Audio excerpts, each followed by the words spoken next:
no de que primeiro viagem não está aí vega com assina roupa interesse já foi percebe que é tão importante também para dar uma boa informação para manda de mídia que também tem rol roupa mais grande percebe meu colega aqui na Raymond Baker por dar informação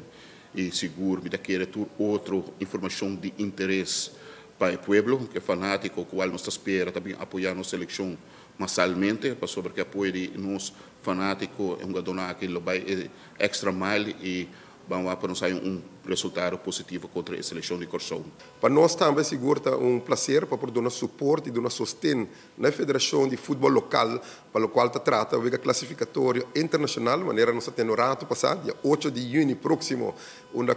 seleção de Corsão enfrentar a seleção de Aruba, para que parte do estádio está reto para nós vamos renovar estádio que agora construído na AE 1953, pois tem reto e surpresa que nós topa também durante a renovação aqui, para o compromisso do governo, para também de lota para deporte, inversão em 22 caminhos. Inicialmente 3,5 milhões, agora que nós arriba 5 milhões trabalhando na inversão total para que estadio aqui, e o retorno mais grande, a que é luz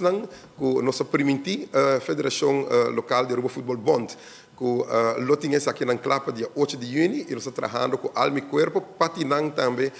completamente operacional na standard de CONCACAF/FIFA, que exigir por lo menos 1000 lux na claridade. Estadião, mas nós tem 200 lux antes. A mim vi algum colega nós estamos jogando em Bela, na moda de papel chistosamente. Mas agora que a invertir cabo de luz e pol não agora barraba e agora renovar, e cabo novo também tem cabo transformer novo a chega, pois somente a companhia que está fazendo trabalho lo iniciar de dia nos dilante para portar isso aqui open running para dia 8 de junho. Desde aqui